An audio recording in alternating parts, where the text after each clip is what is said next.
Hello everyone. I hope आप लोग सब अपनी प्रिपरेशन अच्छे से कर रहे होंगे। मैं यहाँ पे आपके पास दो बातें यहाँ शेयर करना चाहती हूँ। एक तो आपके पास जितने भी कंटेंट या वीडियो मैंने अभी तक आपको प्रोवाइड की हैं वो सारी की सारी आपके पास इंग्लिश में मैंने मटेरियल आपको प्रोवाइड किया है।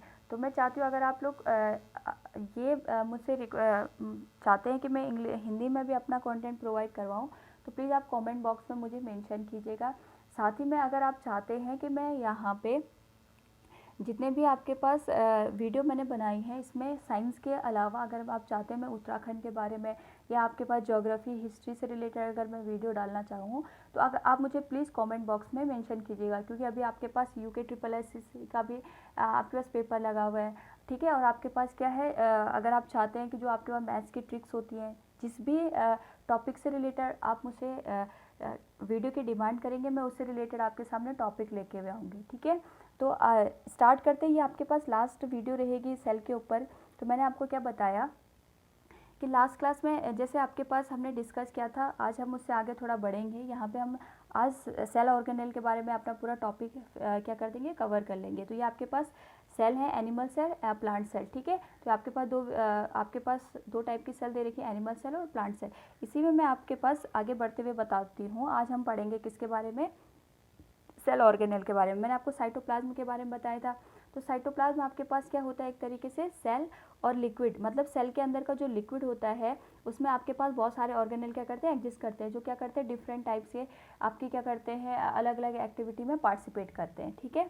तो इसी को हम क्या कहते हैं, cell organelle, many parts performing different activities. सबसे पहले इसमें आता है endoplasmic reticulum, Golgi apparatus, lysosome, mitochondria, ribosomes, plastid, chloroplast, vacuoles, ठीक है। और दो आपके पास एक्स्ट्रा टर्म आते हैं जिनको हम क्या कहते हैं, पेरिक्सियोसोम्स और सेंट्रोसोम्स। आई होप आप लोग को ये चीज़ें समझ में आगे होंगी। तो सबसे पहले आपके पास जो टॉपिक है वो आपके पास क्या है, ईआर, एंडोप्लाज्मिक रेटिकुलम। देखिए एंडोप्लाज्मिक रेटिकुलम क्या होता है आपके पास, large network of membrane bound tubes and sheet. अब देखिए इसको हम क्या कहते हैं, ट्रांसपोर्टर ऑफ द सेल भी कहते हैं। अब सपोज दैट आपने कोई भी चीज़ क्या करी है, मैन्युफैक्चर करी है, आपने उसको कहीं पे बनाया है, तो आप क्या चाहोगे, उसको मार्केट में बेचने जाते हो, तो वहाँ पे आपके पास जहाँ वो सामान बनता है और जहाँ आपको चीज़ सेल करनी होती है उसके बीच में किस चीज़ की ज़रूरत होती है, ट्रांसपोर्ट मीडियम की ज़रूरत होती है। इसीलिए जो आपके पास जो बीच का मीडियम होता है बहुत इंपॉर्टेंट हो जाता है। अगर वही चीज़ सप्लाई चेन एक तरीके से ब्रेक होगी तो आपके पास क्या हो जाता है, सारा सिस्टम ब्रेक हो जाता है। ऐसे ही एंडोप्लाज्मिक रेटिकुलम भी आपके पास रोल प्ले करता है।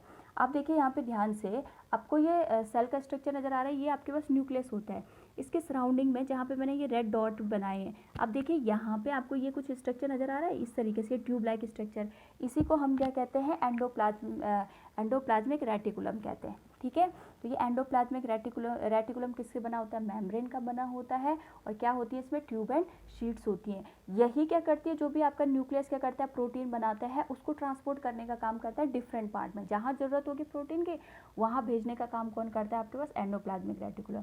ये आपके पास क्या होता है, दो टाइप का होता है, एक होता है आपके पास SER, दूसरा होता है RER। SER क्या होता है, स्मूथ एंडोप्लाज्मिक रेटिकुलम, और दूसरा होता है रफ एंडोप्लाज्मिक रेटिकुलम। अब देखिए रफ क्या होता है, स्मूथ क्या होता है, इसको जरा ध्यान से देखिए। अब देखिए जरा यहाँ पे मैंने क्या किया, ये स्ट्रक्चर आपको दिख रहा है, मैंने यहाँ पे रेड रेड कलर के डॉट बना रखे हैं, इन डॉट को हम क्या कहते हैं, एक तरीके से ये होते हैं आपके क्या, राइबोसोम। और आप देखिए यहाँ पे एक और स्ट्रक्चर बना रखे हैं मैंने, ये आपके पास, ये देखिए ये भी आपके पास पाइप लाइक स्ट्रक्चर है, लेकिन इन पे वो डॉट एग्जिस्ट नहीं कर रहे हैं। इसका मतलब जिन पे राइबोसोम्स मिलता है उनकी सरफेस थोड़ा क्या हो जाती है, रफ हो जाती है, इसलिए हम उनको क्या कहते हैं, रफ एंडोप्लाज्मिक रेटिकुलम। और जिन पे राइबोसोम्स अब्सेंट होते हैं उन्हें हम क्या कहते हैं, स्मूथ एंडोप्लाज्मिक रेटिकुलम, ठीक है। तो आपके पास जो RER हैं उन पे राइबोसोम्स आपके एग्जिस्ट करते हैं। ये क्या है, एक तरीके से इनका फंक्शनिंग देखिए सब ज़्यादा इंपॉर्टेंट होता है, ये प्रोटीन मैन्युफैक्चर करने का काम करते हैं। यानी प्रोटीन कहाँ आपकी बनती है, वो बनती है आपके RER में, ठीक है। Protein are send to other part, और जो प्रोटीन बना है आपके पास उसको अदर पार्ट तक भेजने का काम भी कौन करता है, आपके पास RER करता है। आई होप आप लोगों को ये चीज़ क्लियर होगी। अब आपके पास नेक्स्ट आता है SER। SER में क्या होता है, आपके पास राइबोसोम्स नहीं होते हैं, ये बॉडी को क्या करते हैं, डिटॉक्सिफिकेशन, बहुत बहुत इंपॉर्टेंट है, क्वेश्चन आपके पास बहुत सारे एग्जाम में पूछा जाता है।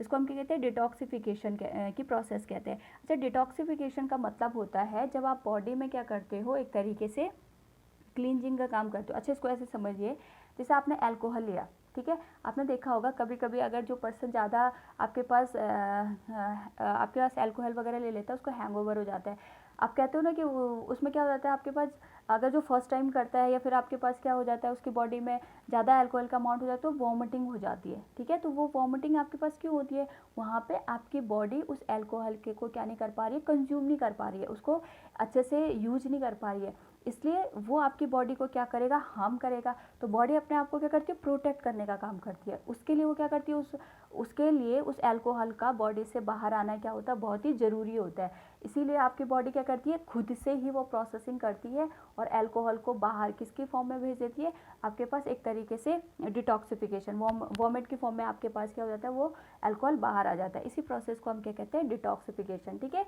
ये आप ध्यान रखिएगा। जैसे आपके पास कोई पॉइजन वगैरह होता है तो कोई भी इंसान होता है वो खुद को अगर पॉइजन खा लिया उसने सपोज दैट, तो आपके पास क्या होता है, उसकी बॉडी, हमारी बॉडी क्या होती है, खुद को हमेशा बचाना, प्रोटेक्ट करना चाहती है। तो वहाँ पे भी क्या होता है आपके पास, आपने देखा हो जैसे झाग टाइप का कुछ निकल जाता है तो उसकी बॉडी क्या करती है, डिटॉक्सिफिकेशन का काम कर रही होती है। वो अपने आप को प्रोटेक्ट करने का क्या कर रही है, हर एक स्टेप उठाती है। तो इसी को हम क्या कहते हैं, डिटॉक्सिफिकेशन। जब बॉडी में पॉइजन, वो पॉइजन जरूरी है आपने पॉइजन ही लिया, कोई भी मटेरियल जो आपकी बॉडी को हार्म करता है उसे हम पॉइजन कहते हैं, ठीक है। इसको बॉडी से बाहर रिमूव करने की प्रोसेस को हम क्या कहते हैं, डिटॉक्सिफिकेशन। तो सेल का कौन सा पोर्शन ये काम करता है, एसईआर, ये बहुत इंपॉर्टेंट है। और साथ में अगर आपकी बॉडी में जो फैट वगैरह बनता है या जो लिपिड बनता है उसको बनाने का काम भी कौन करता है, आपका एसईआर करता है, ठीक है। आप ध्यान रखिएगा, आरईआर और एसईआर में बेसिक डिफरेंस है, आरईआर प्रोटीन बनाता है और एसईआर फैट बनाता है, ठीक है। अच्छा, दूसरा आपके पास क्या होता है, अगर आपके पास कहीं सेल में, जितने भी सेल्स के ऑर्गेनल बने होते हैं ज़्यादातर आपके मेम्ब्रेन के बने होते हैं। तो मेम्ब्रेन से बनाने के लिए एक तो प्रोटीन चाहिए होता है, दूसरा आपका फैट चाहिए होता है, फैट यानी लिपिड चाहिए होता है। तो आपके पास कहीं पे कोई टूट फूट हो जाती है जैसे सेल में ही या सेल मेम्ब्रेन में ही होगी, तो आपको मैंने बताया था जो आपके पास सेल मेम्ब्रेन बनी होती है फॉस्फोलिपिड्स की बनी होती है, प्रोटीन की बनी होती है। तो उस सेल मेम्ब्रेन की जो आपके पास एक तरीके से मरम्मत करने का काम कौन करता है आपके पास, वो भी आपका एंडोप्लाज्मिक रेटिकुलम ही करता है, ठीक है। नेक्स्ट देखिए, ये आपके पास क्या करता है, डिफरेंट टाइप के चैनल का बनाने का काम करता है, ठीक है। नेक्स्ट पोर्शन आता है आपके पास इसमें गोल्जी एपरेटस। तो जो भी आपके पास यहाँ पे गोल्जी एपरेटस की डिस्कवरी करी थी वो आपकी किसने करी थी, कैमिलियो गोल्जी ने करी थी। किसने करी थी, वो आपकी कैमिलियो गोल्जी ने करी थी। तो आपके पास ये क्या होता है, एक तरीके से गोल्जी एपरेटस मैं आपको शो करवा देती हूँ। पहले देखिए, ये आपके पास इस तरीके से ट्यूब लाइक स्ट्रक्चर दिख रहे हैं, इसी को हम क्या कहते हैं, देखिए इधर ये आपके पास ये ट्यूब लाइक स्ट्रक्चर दिख रहे हैं, ये आपके क्या है, गोल्जी एपरेटस है, ठीक है। तो आपके पास जो ये किसके बनी होती है, एक तरीके से पाइप लाइक सिस्टर्न स्ट्रक्चर की बनी होती है, सिस्टर्न ना पाइप, और बनी किसकी होती है, प्रोटीन की ही बनी होती है आपके पास, ठीक है। तो आपके पास जो गोल्जी एपरेटस होता है ये क्या करता है, एक तरीके से जो आपके पास डिफरेंट पार्ट्स होते हैं सेल के, वहाँ पे एक तरीके से क्या करता है, एक तरीके से ये जैसे आपके पोस्टमैन होता है ना, उसका काम करता है। ये क्या करता है, कोई भी जैसे प्रोटीन को आपको क्या करना है, डिस्पैच करना हो तो उसकी पैकिंग करने का काम कौन करेगा, आपका गोल्जी एपरेटस करता है, ठीक है। आल्सो फॉर्म दी लाइसोसोम, और जो अभी मैं आपको बताऊंगी लाइसोसोम, वो भी किससे मिलकर बने होते हैं, आपके गोल्जी एपरेटस से बने होते हैं। तो इसके अगर आपसे फंक्शनिंग पूछी जाती तो स्टोरेज, मॉडिफिकेशन एंड पैकेजिंग, ये बहुत इंपॉर्टेंट पार्ट होते हैं किसके, फंक्शन होते हैं किसके, गोल्जी एपरेटस के। स्टोर करने का काम, मॉडिफिकेशन करने का काम और पैकिंग करने का काम, ये काम कौन करते हैं, आपके पास गोल्जी एपरेटस करते हैं, ठीक है। इतनी बातें सबको समझ में आ गई। नेक्स्ट आता है आपके पास क्या, लाइसोसोम। देखिए लाइसोसोम कैसे काम करता है, आपका membrane bounded sac filled with digestive enzyme. अब देखिए एंजाइम क्या होता है, जैसे आपने कोई भी आपके पास टेस्टी फूड बनता है तो आपके मुंह में पानी आ जाता है, हम कहते हैं ना कि आपके पास क्या हो गया, वो एक सलाइवा बन जाता है मुंह में। वो सलाइवा एक तरीके का क्या है, एंजाइम। एंजाइम मतलब वो आपके पास क्या करता है, कुछ ना कुछ एक पर्टिकुलर जो आपके पास क्या होगी एक्टिविटी होगी, उसकी रिएक्शन को वो फास्ट या स्लो करने का काम करता है। तो जितने भी आपकी बॉडी में एंजाइम्स होते हैं वो एक तरीके की हमारी बॉडी को क्या करते हैं, हमारी बॉडी में क्या करते हैं, जितनी भी रिएक्शंस होती हैं उनमें एक तरीके से आप कह सकते हो उत्प्रेरक का काम करते हैं। या तो वो उस एक्टिविटी को फास्ट कर देंगे या तो उसको क्या कर देते हैं, स्लो कर देते हैं, ठीक है। तो आपके पास जो लाइसोसोम्स होता है ये ज़्यादातर आपके पास किसके बने होते हैं, ये आरईआर से बने होते हैं, ठीक है। और ये किससे बने होते हैं आपके पास, इनमें मतलब बेसिकली क्या एग्जिस्ट करता है, आपका एंजाइम एग्जिस्ट करता है, ठीक है। और जितने भी वेस्ट डिस्पोजल होते हैं, ठीक है, उसको बॉडी से बाहर रिमूव करने का काम कौन करता है, आपके पास लाइसोसोम करता है। लाइसोसोम में एक और बात ध्यान रखिएगा, कि इसको हम क्या कहते हैं, suicide back of the cell भी कहते हैं। बहुत सारे एग्जाम में ये क्वेश्चन पूछा, चाहे एसएससी का एग्ज़ाम हो, चाहे आप यहाँ पे स्टेट जो आपके पास एग्ज़ाम होते हैं स्टेट गवर्नमेंट के, ठीक है। लाइसोसोम के बारे में तो आपके पास ये मतलब आप ये मान के चलिए सेल से कोई इंपॉर्टेंट क्वेश्चन बनता है तो वो यही बनता है कि सुसाइडल बैग हम किसको कहते हैं। Suicidal bag of the cell किसको माना जाता है, लाइसोसोम को। अभी इसको हम सुसाइडल बैग क्यों कहते हैं, देखिए जब आपके पास जो सेल है वो अच्छे से फंक्शन नहीं कर पाता है तो सेल के पास क्या होता है, एक तरीके से वो आपके पास वो सेल एक तरीके से बर्डन का काम करता है। तो उस बर्डन को हटाने के लिए ये क्या करता है, लाइसोसोम आपके पास बस्ट हो जाता है, फट जाता है। जैसे ही आपके पास लाइसोसोम बस्ट होता है सेल का एग्जिस्टेंस क्या हो जाता है, एक तरीके से ख़त्म हो जाता है। या फिर हम इसको ये भी मानते हैं कि लाइसोसोम होता है वो अपने ही सेल को क्या कर देता है, इनगल्फ कर देता है, खा लेता है, ठीक है। इसीलिए हम इसको क्या कहते हैं, suicidal bag of the cell भी कहते हैं। 3 मैं आपको बता चुकी हूँ, एक एंडोप्लाज्मिक रेटिकुलम, गोल्जी एपरेटस और लाइसोसोम। और जो नेक्स्ट इंपॉर्टेंट क्वेश्चन बनता है वो बनता है आपके माइटोकॉन्ड्रिया से। देखिए पहले आप इसका स्ट्रक्चर देखिए, आप यहाँ पे इसको देखिए, ये आपके पास होगा, ये आपके पास सेल आ गया, ये आपके पास क्या है, एक तरीके का माइटोकॉन्ड्रिया। यहाँ देखिए, यहाँ देखिए, ये आपके पास माइटोकॉन्ड्रिया। अब देखिए माइटोकॉन्ड्रिया में क्या है, आपके पास ये मेम्ब्रेन बनी हुई है, इसके अंदर आपके पास फिंगर लाइक स्ट्रक्चर दिखाई दे रहा है आपको, ठीक है। कैसे दिखाई दे रहे हैं, फिंगर लाइक स्ट्रक्चर, और बीच में क्या भरा हुआ है आपके पास, लिक्विड भरा हुआ है। तो देखिए ध्यान से, ये डबल मेम्ब्रेन होती है और साथ में आपके पास जो ये पोर्शन, जो आपके पास ये वाला पोर्शन दिख रहा है, ये फोल्डेड पोर्शन, इसको हम क्या कहते हैं, क्रिस्टी कहते हैं। कभी बहुत ज़्यादा पूछा जाता है कि जो फोल्ड्स होते हैं माइटोकॉन्ड्रिया के अंदर उसको, उसका नाम क्या है। तो जो फोल्ड्स होते हैं उनका नाम क्या होता है, आपके पास क्रिस्टी होता है, ठीक है। बात क्लियर हो गई। और साथ में जो आप अगर आप इसको देखिए, माइटोकॉन्ड्रिया में जो फिंगर लाइक स्ट्रक्चर होते हैं उसमें आपके पास डीएनए भी मिलता है और राइबोसोम भी मिलता है। अभी हमने डीएनए और राइबोसोम कहाँ पढ़े थे, आपके न्यूक्लियस में भी पढ़े थे।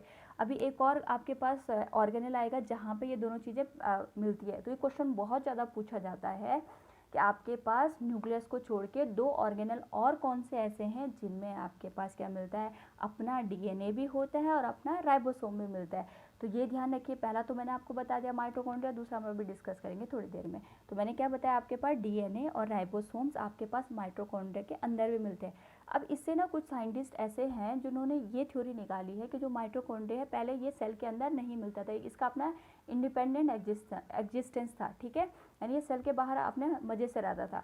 कुछ टाइम बाद ऐसी कुछ आपके पास क्या इवेंट्स हुए जिसकी वजह से ये सेल के अंदर एंटर कर गया। और जैसे ये सेल के अंदर एंटर कर गया, डीएनए की वजह से ये क्या हो गया, आपका दूसरे सेल में भी आपके पास, जब आपके पास सेल डिवाइड हुआ दूसरे सेल के अंदर भी इसकी क्या चली गई, एक तरीके से फोटोकॉपी चली गई।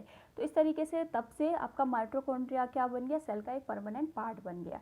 तो ये डबल मेम्ब्रेन स्ट्रक्चर होता है। आउटर मेम्ब्रेन क्या होती है, इसकी पोरस होती है, ताकि क्या हो पाए, आपके पास यहाँ पे इंपोर्ट एक्सपोर्ट जो भी आपके पास होता है वो अच्छे से हो पाए। इसके फोल्ड्स को हम क्या कहते हैं, क्रिस्टी कहते हैं। अच्छा, और जो ये जेल लाइक स्ट्रक्चर होता है इसको मैंने क्या बताया, आपके पास ये जो कैविटी होती है उसको क्या करता है, ये जेल लाइक स्ट्रक्चर भर के रखता है। इसी को हम क्या कहते हैं, यहाँ पे मैट्रिक्स कहते हैं। जो जेल लाइक स्ट्रक्चर आपको दिख रहा है इसको हम क्या कहते हैं, मैट्रिक्स कहते हैं। पूछा जाता है मैट्रिक्स और क्रिस्टी क्या है, ठीक है। और ये सेल्फ रेप्लिकेंट होता है, यानी अपनी फोटोकॉपी बना सकता है, अपने जैसे ही दूसरा माइटोकॉन्ड्रिया ये क्या कर सकता है, प्रोड्यूस कर सकता है। क्यों कर सकता है, वो डीएनए की वजह से हो सकता है। क्लियर हो गया। अच्छा देखिए, माइटोकॉन्ड्रिया अपने आप में एक बहुत ही इंपॉर्टेंट पार्ट होता है किसका, सेल का। देखिए ये क्या है, सेलुलर रेस्पिरेशन का साइट है। अब ये सेलुलर रेस्पिरेशन क्या होता है, मैंने आपको क्या बताया, हमारी बॉडी में हम O2 को इनहेल करते हैं, CO2 को एक्सहेल करते हैं। ये तो केवल हमें लगता है नोज़ के थ्रू हम ये सारी चीज़ें कर रहे हैं, लेकिन जब ये नोज़ के थ्रू लंग्स में जाते हैं, लंग्स के बाद ये क्या होता है, ब्लड के थ्रू हर एक सेल तक पहुँचता है। और सेल तक CO2 आप जब जैसे आप O2 आपके सेल तक पहुँचेगी, वहाँ पर क्या होती है, केमिकल रिएक्शन होती है। उस केमिकल रिएक्शन में जो आपके पास फूड होता है, ग्लूकोज जिसको हम कहते हैं, वो ब्रेक होता है, वो जलता है। ऑक्सीजन किसी भी चीज़ को जलाने में हेल्पफुल होती है। जैसे ही वो आपके पास ऑक्सीजन के प्रेजेंस में जलता है, बर्न होता है, वो ब्रेक होके क्या बनाता है, CO2 बनाता है। और वो ये जो सारी प्रोसेस मैं आपको बता रही हूँ, ये कहाँ होती है, आपके माइटोकॉन्ड्रिया के अंदर होती है। बात समझ गए। और CO2 जैसे ही आपकी बॉडी में बनी, फिर वो सेल से बाहर आते हुए, लंग से होते हुए आप क्या कर देते हो, उसको एक्सहेल कर देते हो। तो इसी को हम क्या कहते हैं, सेलुलर रेस्पिरेशन। और वो होता कहाँ, आपके पास माइटोकॉन्ड्रिया के अंदर। क्लियर हो गया। दूसरा हम इसको क्या कहते हैं, power house of the cell कहते हैं। बहुत बहुत इंपॉर्टेंट क्वेश्चन है ये, आपके पास क्या माना जाता है, power house of the cell. Energy stored in ATP used by the cell. अब देखिए इसमें क्या होता है, आपके पास कुछ देखिए एनर्जी किस फॉर्म में होती है, केमिकल कंपाउंड्स होते हैं। वो केमिकल कंपाउंड आपके कहीं पे जुड़ जाते हैं, कहीं पे वो टूट जाते हैं, और कहीं पे भी अगर केमिकल रिएक्शन होती है तो आपको कहीं ना कहीं एनर्जी मिलती है, ये ध्यान रखिएगा। तो आपके पास क्या होते हैं, दो कंपाउंड होते हैं, एक होता है ADB, उसको कहते हैं एडेनोसिन डाइफॉस्फेट। तो ये जो आपके पास ये दिख रहा है ADP, एडेनोसिन डाइफॉस्फेट। तो एडेनोसिन डाइफॉस्फेट आपके पास क्या होता है, ये माइटोकॉन्ड्रिया के अंदर होगा, लेकिन ये आपका क्या होता है, स्लीपिंग स्टेट में होता है, यानी इससे कोई एनर्जी नहीं मिलती है। लेकिन जैसे ही ये आपके पास ATP में जो माइटोकॉन्ड्रिया है उसमें सेलुलर रेस्पिरेशन होता है, ADP कन्वर्ट हो जाता है किसमें, ATP, और इसका जो फॉस्फेट का डाई मतलब दो फॉस्फेट थे वो कन्वर्ट होकर कितने फॉस्फेट बना जाते हैं, ट्राईफॉस्फेट। और जो ट्राईफॉस्फेट होता है वो एनर्जी करेंसी माना जाता है, यानी उसमें क्या होता है, वो बहुत ही ज़्यादा अमाउंट में क्या प्रोड्यूस करता है, वो आपका स्टेबल ही होता है, एनर्जी प्रोड्यूस करता है, ठीक है। और इसी एनर्जी का यूज करते हैं हम डिफरेंट एक्टिविटी, जो केमिकल रिएक्शन आपकी सेल के अंदर होती हैं उन सब में आपका क्या होता है, ATP का यूज। जैसे आप दौड़ते भागते हो या कोई भी आपके फिजिकल एक्सरसाइज कर रहे हो, मेंटल एक्सरसाइज कर रहे हो, उसके लिए एनर्जी की ज़रूरत होती है। यानी जितनी ज़्यादा आपकी एनर्जी जाती है वो आपकी कहाँ से मिलती है, ATP के थ्रू मिलती है। जैसे आपने काम किया ATP यूज हो गया, फिर वो ATP कन्वर्ट हो गया किस में आ जाता है, ADP में आ जाता है, इसीलिए आप फिर टायर्डनेस फील करते हो। तो यही चीज़ है, ATP को हम क्या कहते हैं, एनर्जी करेंसी भी कहते हैं। दो क्वेश्चन बहुत इंपॉर्टेंट बन गए, एक तो power house of the cell किसको कहते हैं, माइटोकॉन्ड्रिया को कहते हैं, दूसरा एनर्जी करेंसी किसको कहते हैं, ये कहते हैं ATP को, एडेनोसिन ट्राइफॉस्फेट। और इसका काम मैंने बता दिया दो जगह होता है, एक तो केमिकल कंपाउंड को बनाने में होता है, दूसरा मैकेनिकल, जैसे मूवमेंट हो गया, लोकोमोशन हो गया, आप दिन भर में इतनी सारी एक्टिविटी करते हो, सबके लिए आपके पास एनर्जी कहाँ से मिलती है, यहीं से मिलती है। अब देखिए ये थे आपके पास जो ऑर्गेनेल आपके प्लांट और एनिमल सेल दोनों में सेम मिलते हैं। इससे आगे जो भी आपके पास ऑर्गेनेल में बताऊंगी वो ज़्यादातर आपके पास कहाँ मिलते हैं, प्लांट सेल में मिलते हैं, ठीक है। और यही डिफरेंस क्रिएट करते हैं प्लांट सेल और एनिमल सेल के बीच में। सबसे पहले इसमें पार्ट आता है आपके पास प्लास्टिड। देखिए प्लास्टिड आपके पास कुछ इस तरीके से दिखता है, कि आपको यहाँ पे प्लास्टिड नजर आएगा, बिल्कुल नहीं, क्योंकि एनिमल सेल है। प्लास्टिड आपको यहाँ नजर आते हैं, ये दिख रहा है आपको इस तरीके का स्ट्रक्चर, इसी को हम क्या कहते हैं, प्लास्टिड्स कहते हैं। तो प्लास्टिड अपने आप में एक सेल्फ रेप्लिकेंट बॉडी है। क्यों, क्योंकि आपके पास बॉडी नहीं कहेंगे, ऑर्गेनेल कहेंगे, क्योंकि इसमें भी राइबोसोम भी मिलता है और आपका DNA भी मिलता है। तो दूसरा ऑर्गेनेल आपको समझ में आ गया, प्लास्टिड। न्यूक्लियस को छोड़ के माइटोकॉन्ड्रिया और प्लास्टिड में ही क्या मिलते हैं, DNA और आपके पास राइबोसोम मिलते हैं। इतनी बातें सबको समझ में आ गई। अब इनका अपना क्या होता है, DNA भी होता है, राइबोसोम भी होता है, बता दिया आपको। अब प्लास्टिड में क्या होता है, आपके पास डिफरेंट टाइप के होते हैं, एक होता है chromoplast, chloroplast, leucoplast, chromo chloro leuco. देखिए क्रोमो का मतलब होता है कलरफुल, कहीं पे भी क्रोमेटिन जैसे मटेरियल होते हैं, कहीं पे भी क्रोमो वर्ड आए उसका मतलब आप किससे लोगे, कलर से लोगे। तो क्रोमोप्लास्ट क्या हो गया, ऐसे प्लास्टिड जिनमें क्या होता है, जो कलर के लिए रिस्पॉन्सिबल होता है, जैसे टोमेटो का कलर रेड होता है, मैंगो का कलर येलो होता है, ठीक है। तो इन सब के लिए कौन रिस्पॉन्सिबल होता है, आपका क्रोमोप्लास्ट। इसमें मतलब इसका मतलब ये हो गया, जैसे टमाटर हो गया आपके पास या मैंगो हो गया, उनमें क्रोमोप्लास्ट के पिगमेंट्स मिलते हैं, उनमें पार्टिकल मिलते हैं, किसको छोड़ के, केवल ग्रीन कलर को छोड़ के। क्रोमोप्लास्ट हर एक उस कलर के लिए रिस्पॉन्सिबल होता है जो प्लांट में मिल सकता है आपको, लेकिन किसको छोड़ के, ग्रीन कलर को छोड़ के। समझ में आई बात। दूसरा होता है क्लोरोप्लास्ट। अच्छा इसको हम क्या कहते हैं, जो आपके पास ग्रीन कलर होता है, ग्रीन कलर किसकी वजह से होता है, क्लोरोप्लास्ट। अच्छा क्लोरोप्लास्ट में आपके पास क्या होता है, एक तरीके से क्लोरोफिल मिलता है, और क्लोरोफिल एज ए एंटीना का काम करता है। जैसे आपके यहाँ सिग्नल वगैरह पकड़ने के लिए आप एंटीना लगाते हो, ऐसे ही प्लांट क्या करता है, प्लांट के जो ग्रीन पोर्शन होता है, लीव्स वगैरह होती है, वो खाना बनाने का काम करती है, ठीक है। और जो आपका फूड बनाने का काम करेगी वो किसके प्रेजेंस में करती है, सनलाइट। लेकिन सनलाइट को आपको एब्जॉर्ब करने के लिए, अवशोषित करने के लिए किसकी ज़रूरत पड़ती है, एंटीना की। वो एंटीना कौन देता है आपके पास, क्लोरोप्लास्ट के अंदर मिलता है क्लोरोफिल, ये ध्यान रखिएगा, क्लोरोफिल, ठीक है। तो उसी की वजह से आपके पास क्या होता है, जितने भी मैंने बताया आपके पास जो प्रोसेसिंग होती है प्लांट के अंदर, वो आपके पास क्या हो जाता है, कंप्लीट हो जाता है। किस चीज़ की प्रोसेसिंग, फूड, जो फूड बनाने का जो काम होता है वो कौन कर पाता है, अच्छे से आपके प्लांट कर पाते हैं, ठीक है। नेक्स्ट होता है ल्यूको। ल्यूको का मतलब होता है वाइट, कहीं पे भी जो ल्यूको वर्ड आएगा उसका मतलब होता है वाइट या कलरलेस, ये समझ लीजिए आप। तो जितने भी आपके प्लांट का जो कलरलेस पार्ट होता है वो किसकी वजह से होता है, ल्यूकोप्लास्ट की वजह से। कलर होता है क्रोमोप्लास्ट की वजह से, ग्रीन को छोड़ के, क्लोरोप्लास्ट की वजह से ग्रीन कलर हो जाता है आपके पास, और ल्यूकोप्लास्ट की वजह से क्या होता है, कलरलेस हो जाता है, ठीक है। अभी मैंने स्ट्रक्चर समझाया है आपके पास किसका, क्लोरोप्लास्ट का। तो देखिए ये आपके पास डबल लेयर स्ट्रक्चर है, इसमें क्या होता है, इस तरीके के आपके पास कॉइन के फॉर्म में कुछ स्ट्रक्चर नज़र आते हैं, ठीक है। अब देखिए जो आपके पास ये कॉइन की फॉर्म में स्ट्रक्चर है, इनको हम क्या कहते हैं, ग्रेनम कहते हैं। इनको हम क्या कहते हैं, ग्रेनम। जो आपके पास ये इसका पूरा एक स्टॉक जैसा नज़र आ रहा है, एक कॉइन के ऊपर दूसरा कॉइन रखा, ये आपके पास क्या बनता है, ग्रेनम बनता है। और अगर आप इस पूरे ग्रेनम को एक पार्ट को देखो, एक सिंगल पार्ट को देखो, इसको हम क्या कहते हैं, ग्रेना कहते हैं। ठीक है, तो ग्रेना, एक ग्रेना, दो ग्रेना, इस तरीके से मिलकर क्या बनाते हैं, ग्रेनम बनाते हैं। ठीक है, और इस तरीके से एक ग्रेनम दूसरे ग्रेनम से क्या होता है, कनेक्टेड होता है। ठीक है, अच्छा, और इस कनेक्शन का नाम होता है लामेला। देखिए नाम में ही पता चल रहा है, मिलाना। ठीक है, तो आप इस तरीके से आ सकते हो कि एक ग्रेनम को दूसरे ग्रेनम से मिलाने वाले स्ट्रक्चर को हम क्या कहते हैं, लामेला। ठीक है, लामेला।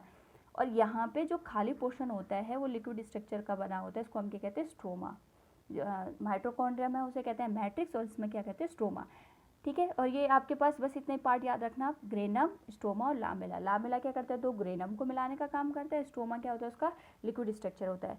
अच्छा, जो आपके पास जो क्लोरोप्लास्ट होता है, उसी को हम क्या कहते हैं, किचन ऑफ द सेल भी कहते हैं। किचन ऑफ द सेल का मतलब खाना बनाने का काम यही होता है आपके पास, लेकिन उस खाने से एनर्जी बनाने का काम आपका माइटोकॉन्ड्रिया करता है। बात समझ रहे, हर एक ऑर्गेनल का अपना काम डिस्ट्रीब्यूटेड है, वो बहुत अच्छे से उसको परफॉर्म करते हैं, तभी जाके आपके सेल का क्या होता है, एग्जिस्टेंस रह पाता है। ठीक है, तो जो आपके पास सेल ऑर्गेनल जो खाना बनाने का काम करता है, उसे हम क्या कहते हैं, प्लास्टिड या क्लोरोप्लास्ट स्पेशली, और उसी को हम क्या कहते हैं, किचन ऑफ द सेल कहते हैं। ठीक है, ये मैंने आपको समझा दिया। जो स्ट्रोमा में होते हैं उसमें एंजाइम मिलते हैं, डीएनए, राइबोसोम्स वगैरह आपके मिल जाते हैं। ठीक है, लास्ट आपके पास जो एक दो बच गए उसे हम क्लियर कर देते हैं। नेक्स्ट आता है वैक्यूल। अब देखिए आपके पास क्या होता है, ये आपके पास थोड़ा देखिए इधर, जो आप एनिमल्स और प्लांट सेल देखोगे, यहाँ पे प्लास्टिड तो मिलता नहीं आपके पास। ठीक है, ये देखिए यहाँ पे मैंने एक बड़ा सा स्ट्रक्चर बनाया है, इसी को हम क्या कहते हैं, वैक्यूल। लेकिन जो आपका प्लांट एनिमल सेल है, उसमें वैक्यूल आपके पास बहुत ही छोटे अमाउंट के मिलते हैं। इसमें जैसे आपके पास वैक्यूल का स्ट्रक्चर बहुत ज़्यादा बड़ा है, इसमें वैक्यूल का स्ट्रक्चर उतना बड़ा नहीं मिलता है।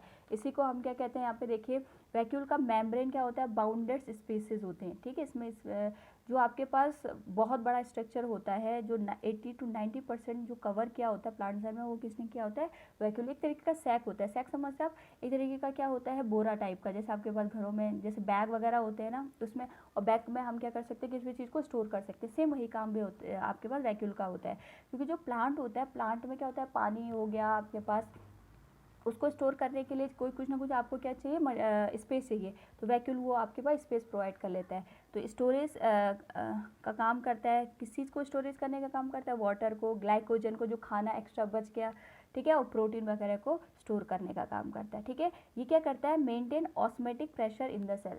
अब देखिए ऑस्मेटिक प्रेशर होता है, जैसे वाटर, कहीं पर भी आप देखो वाटर क्या होता है, आपके पास बहुत फोर्स के साथ चलता है, तो वो अपने साथ क्या करता है, प्रेशर कैरी करके चलता है। तो ऐसे ही प्लांट में भी क्या होता है, अगर वाटर एग्जिस्ट कर रहा है तो वो हर एक सेल पे क्या लगाएगा, आपका प्रेशर लगाएगा। तो कभी कभी इतना प्रेशर इतना ज़्यादा हो जाता है, सेल आपकी क्या हो सकता है, बस्ट हो सकता है। तो उस बस्टिंग से बचाने के लिए उसमें क्या मिलता है आपके पास, वैक्यूल उसकी हेल्प करता है। दूसरा ये टर्जिडिटी, रिजिडिटी, इसकी वजह से जो प्लांट सेल होता है वो थोड़ा रिजिड हो जाता है, ताकि उसको मैकेनिकल स्ट्रेंथ मिले। ठीक है ना, इसीलिए प्लांट थोड़ा हार्ड होता है आपके, जैसे हम तो थोड़ा अपनी बॉडी को फ्लेक्सिबल बना सकते हैं, लेकिन प्लांट क्या होता है, थोड़ा रिजिड होता है। तो वो सब किसकी वजह से होता है, वैक्यूल की वजह से होता है। दो पार्ट इसमें आते हैं, जब आपकी सेल डिवाइड होती है वहाँ पे ये आपके पास इंपॉर्टेंट रोल प्ले करते हैं। Small and spherical organelle containing powerful enzyme, जो आपके पास पेरिक्सोसोम्स होते हैं उनमें एंजाइम मिलते हैं। ठीक है, और ये कहाँ मिलते हैं आपके, ज़्यादातर आपके किडनी और लीवर में मिलते हैं, क्योंकि आपके पास जो किडनी और लीवर होती है इंसान की, वो सबसे ज़्यादा क्या होती है वहाँ पे। जो अभी मैं आपको जैसे मैंने ये सोचा कि आपको नेक्स्ट में डाइजेस्टिव सिस्टम के बारे में बताऊंगी, तो वहाँ पे आपको समझ में आएगा लीवर में बहुत सारे एंजाइम मिलते हैं। तो आपके पास क्या होगा, वो एंजाइम के लिए कुछ ना कुछ स्पेस तो होना चाहिए। वो स्पेस कौन प्रोवाइड करता है, आपका पेरिक्सोसोम। ये आपके सर्कुलर स्पेरिकल स्ट्रक्चर होते हैं। ठीक है, और जैसे मैंने आपको डिटॉक्सिफिकेशन SCR के लिए बताया था, ये भी हमारी बॉडी को क्या करते हैं, डिटॉक्सिफाई करते हैं। अच्छा देखिए आप, अब जब आप क्या करते हो, एक्सक्रीशन होता है हमारी बॉडी में, ठीक है, किसी भी तरीके का एक्सक्रीशन होता है, वो भी आपकी बॉडी से क्या करता है, हार्मफुल केमिकल को बाहर निकालता है। तो अच्छा, उसमें आपके पास जो ब्लड होता है उसको प्योरीफाई करने का काम कौन करता है, आपका किडनी करता है। तो एक तरीके से वो भी डिटॉक्सिफिकेशन की प्रोसेस होती है, तो वो आपके पास कौन करेगा, आपके पास किडनी करता है। इसलिए आपके जो पेरिक्सोसोम्स है वो ज़्यादातर कहाँ मिलते हैं, किडनी और लीवर में मिलते हैं। दूसरा आपके पास होता है सेंट्रोसोम। ये केवल आपके कहाँ मिलते हैं? एनिमल सेल में मिलते हैं। सेंट्रोसोम्स कहाँ मिलते हैं? आपके एनिमल सेल में, ये आपके प्लांट सेल में नहीं मिलते हैं। इनकी कोई बाउंड्री नहीं होती है, ये सिलेंड्रिकल इस तरीके के स्ट्रक्चर होते हैं, हॉलो होते हैं, ठीक है। ये आपके पास कैसे स्ट्रक्चर होते हैं? हॉलो होते हैं। और ये जब आपके पास सेल डिवाइड होती है ना, ठीक है, आपके पास सेल डिवीजन का अलग से टॉपिक आएगा, उस सेल डिवीजन में ये सेंट्रोसोम क्या करता है? बहुत ज़्यादा इंपॉर्टेंट रोल प्ले करते हैं। तो इस तरीके से आपकी क्या हो जाती है? सेल डिवाइड हो जाती है। लेकिन जो आपके प्लांट सेल में है, प्लांट सेल में आपके पास क्या होता है? सेल डिवाइड के लिए सेंट्रोसोम रिस्पॉन्सिबल नहीं होती है। वहाँ पे आपके पास कौन रिस्पॉन्सिबल होता है? जो आपके पास पार्ट ऑर्गेनल रिस्पॉन्सिबल होता है वो होता है पोलर कैप्स।